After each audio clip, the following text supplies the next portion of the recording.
Obrigado, bom dia. É sempre um prazer poder colaborar com essas questões de votação eletrônica, então agradeço o convite. Bem, eu vou me restringir mais à questão do voto impresso, porque foi a questão que eu me envolvi diretamente. Eu sou professor da UNB, e como primeira tarefa, como professor da UNB, eu participei dos testes públicos de segurança do software de votação em março do ano passado. Eu coordenei a equipe que venceu os testes. Então, de início, eu devo descrever brevemente como os testes foram organizados. Na medida que eu for descrevendo, eu vou atingir as conclusões ou os resultados do ponto de vista de segurança que nós obtivemos no final daquele evento. Então, esses testes foram organizados ou convocados via chamada pública do TSE. 9 equipes participaram, eu coordenei a equipe da UNB, num total de 27 pessoas. E esses testes foram divididos em 2 fases separadas por 12 dias. Cada fase tinha apenas 3 dias. Na primeira fase, as equipes tinham a possibilidade de observar o código-fonte do software de votação e solicitar esclarecimentos técnicos do pessoal do TSE. Claro que essas solicitações também eram protocoladas e o TSE se reservava o direito de não respondê-las. Apenas no segundo dia dessa fase inicial de testes de exame do código-fonte, a nossa equipe teve acesso ao software de votação, ao código-fonte, né, aquele produzido pelos programadores do TSE para, de fato, executar as eleições no dia de eleições. E aí, após uma coisa importante que eu deveria ter falado aqui, a fase de exame começou com a palestra de abertura, que todos os mecanismos de segurança foram descritos superficialmente. Assim. Então, foi descrito um mecanismo de segurança, por exemplo, que produz o RDV, o Registro Digital do Voto, em formato embaralhado. Os votos são armazenados no RDV fora de ordem, para que não seja possível correlacionar a ordem que o eleitor votou, a posição dele na fila de votação com o seu voto propriamente dito. Então, quando tivemos o primeiro acesso no segundo dia de exame do código-fonte, nós achamos que esse poderia ser um ponto promissor para iniciar a análise, né? Então, fizemos uma primeira reação. A gente tinha 17 milhões de linhas de código para analisar, algo completamente infactível em apenas 3 dias. Então, nós começamos buscando funções conhecidamente inseguras ou construções conhecidamente inseguras, exatamente para embaralhar coisas, trocar as coisas de ordem, né? Calcular permutações, como a gente chama em computação. E aí, curiosamente, nós encontramos, já nos 5 primeiros minutos, uma construção conhecidamente insegura, essa há 17 anos, é sabidamente insegura há 17 anos, exatamente no arquivo que produziu o RDV. Ou seja, nós conjecturamos, né, levantamos a hipótese naquele momento, de que o RDV não havia sido projetado e implementado de maneira segura, ou de maneira a proteger o sigilo do voto. No final da primeira hora, nós nos certificamos que nada interferia, de fato, nesse processo de embaralhamento dos votos. Portanto, adotamos essa com a nossa primeira possibilidade, né, de avaliação de segurança na fase a seguir, que era a fase de testes, propriamente dita, não mais a fase de exames. Tivemos um total de 5 horas para analisar o código-fonte, então, nas 4 horas restantes, nós buscamos outras possibilidades, né, outras vulnerabilidades no código-fonte do software de votação, para talvez interferir com outros mecanismos de segurança da eleição. Por exemplo, a questão da integridade do voto, não apenas o sigilo. Né? Então, tivemos um total de 5 horas de análise do código-fonte, onde, na primeira hora, já tínhamos uma hipótese muito forte de que o sigilo do voto não era devidamente protegido pelo software de votação em uso oficial, né, em uso nas urnas eletrônicas, que nos foi dito no início do evento, que seria o software utilizado nas eleições de 2012, né, do ano passado. Bem, terminada essa fase de exame, após os 12 dias de intervalo, começou a fase de testes, propriamente dito.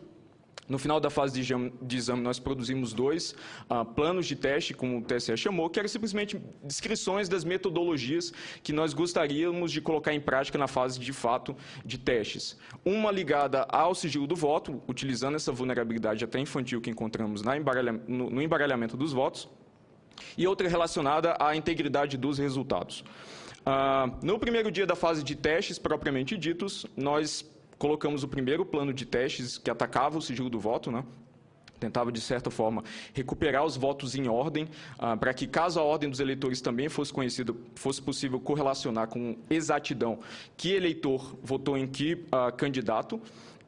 E aí, no primeiro dia, nós executamos uma prova de conceito, né? elaboramos um certo protocolo com o TSE e conseguimos recuperar em ordem na eleição simulada e a partir apenas de informação pública, documentos públicos produzidos pela urna eletrônica, que são disponibilizados aos partidos após o final da eleição, conseguimos produzir ou restaurar ou reverter o embaralhamento com eleições até 21 eleitores. Cada eleitor nessas eleições simuladas dos testes votava em 2 candidatos, então até 42 votos em ordem. No segundo dia, nos foi sugerido pelo TSE repetir a mesma metodologia com um volume realista de dados. Então, a gente passou o segundo dia inteiro, basicamente, executando o protocolo, não é, a nossa metodologia, para uma eleição com 475 eleitores. Um total de 950 votos. No final do segundo dia, após a verificação dos resultados por parte conjunta com o TSE, ficou claro que a gente conseguiu reverter a ordem de uma eleição com 950 votos, que aí já chega num volume realista. Esse número de 475 eleitores foi calculado pelo TSE como aplicando a média de comparecimento das eleições de 2010 ao tamanho médio das sessões eleitorais no país. Bem, no terceiro dia, nós redigimos o relatório descrevendo os resultados em conjunto com o TSE, o relatório do evento, né? E assim terminou o evento. Então, depois de algum tempo, houve a premiação simbólica e as repercussões. Então, se ainda não ficou claro, é importante que os votos sejam armazenados fora de ordem, porque se algum oficial de mesa, por exemplo, ou um fiscal de partido malicioso, ele consegue monitorar a ordem que os eleitores votam e ele é capaz de recuperar os votos em ordem após a eleição e de apenas examinando informação que não é privilegiada, informação pública, e consegue correlacionar exatamente que eleitor votou e quem. Uma outra vulnerabilidade advinda desse mesmo problema com o sigilo do voto é que um certo eleitor, ilustre ou não, que votou numa certa posição, num certo instante de tempo, por exemplo, às 10h30, pelo registro cronológico dos eventos armazenado pela urna eletrônica, também é possível conhecer a posição dele na fila de votação, né? Ele é a posição 50, por exemplo. Então, se você consegue recuperar os votos em ordem, é possível recuperar um voto específico, por exemplo, depositado na urna eletrônica às 10h30 da manhã, assim, sem absoluta nenhuma ambiguidade ou nenhuma exatidão. Nós recuperamos os 950 votos sem nenhum erro. Apesar de que, quando relatado na mídia, nossa abordagem tem sido apresentada como tentativa e erro. Nesse caso, foram uma tentativa, 0 erros. Assim. Então, de fato, não foi tentativa e erro.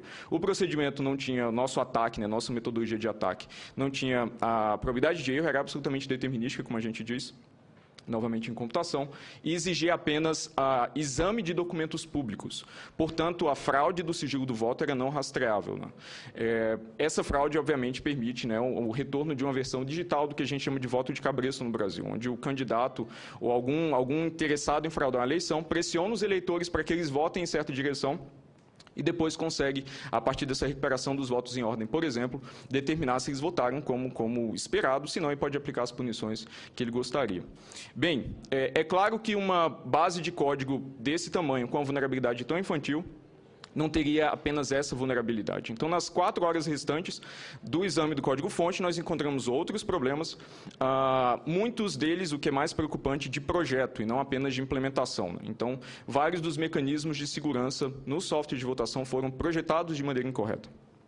Ou por falta de treinamento, ou por falta de entendimento de como aquela primitiva de segurança deve ser usada na prática, ou por falta de auditoria externa, por uma série de razões, né? Ou por um processo de desenvolvimento que talvez não tenha, de fato, a segurança como primeiro objetivo.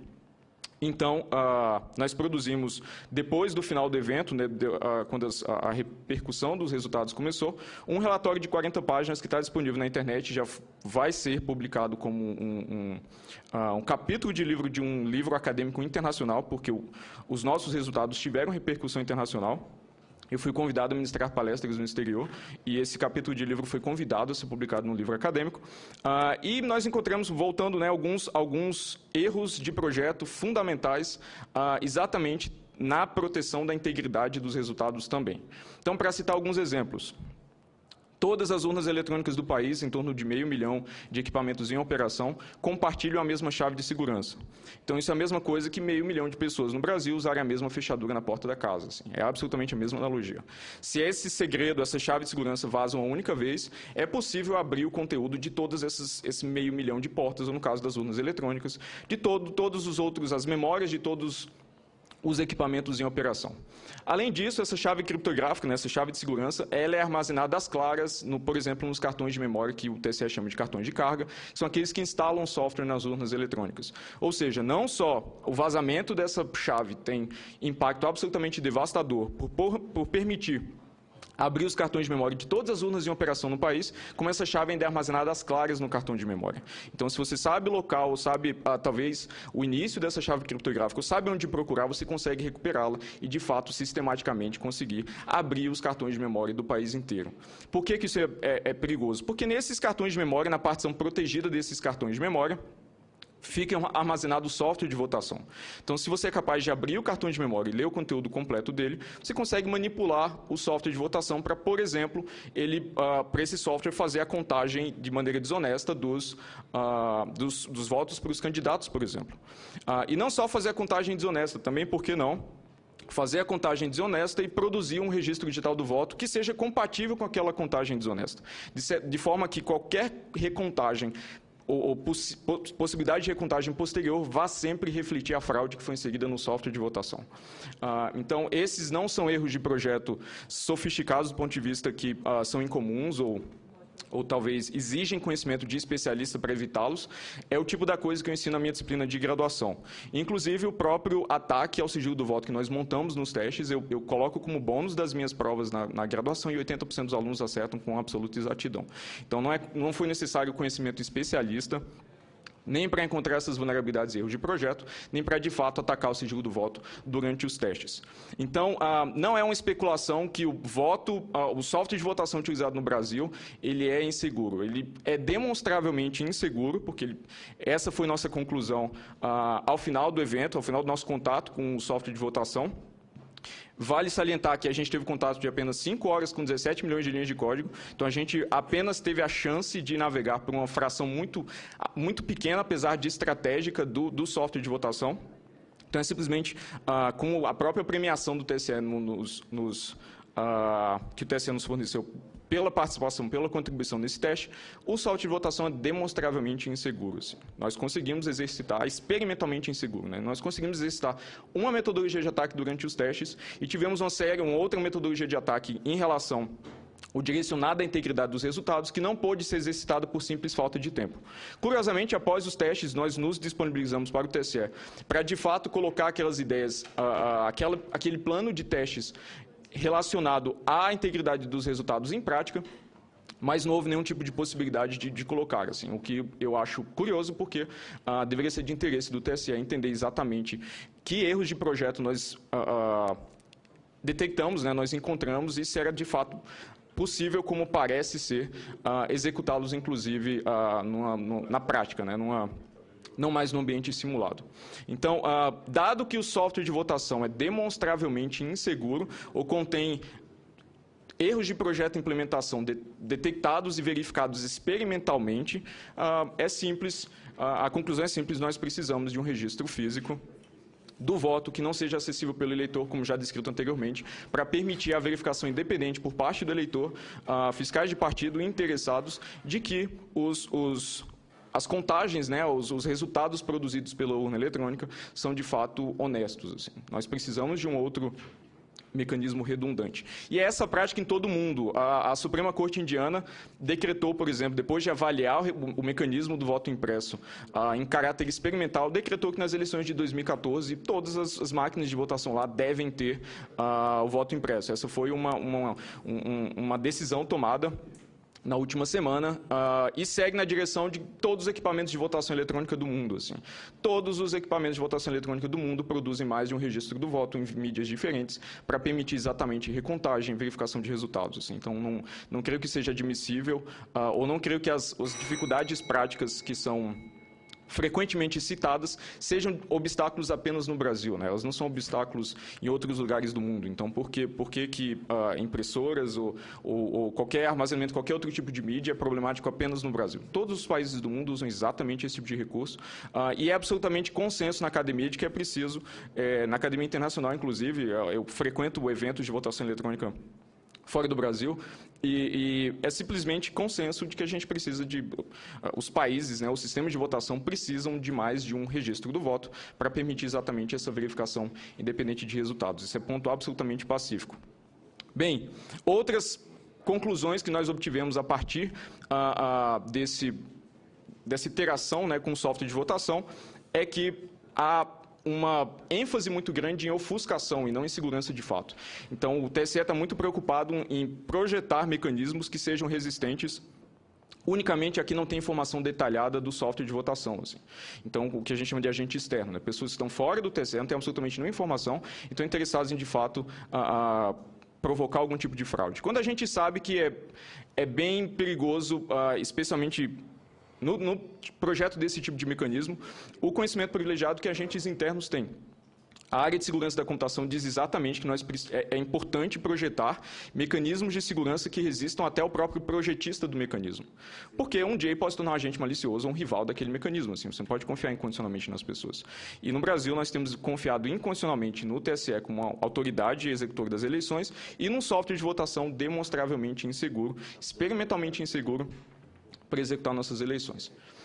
Então, eu acho que essa situação é insustentável e de fato, nós precisamos retornar à implantação do voto impresso, seguindo a tendência mundial e seguindo também o que aponta como solução para esse tipo de problema a própria Academia Internacional. Então, agradeço muito pela atenção de vocês.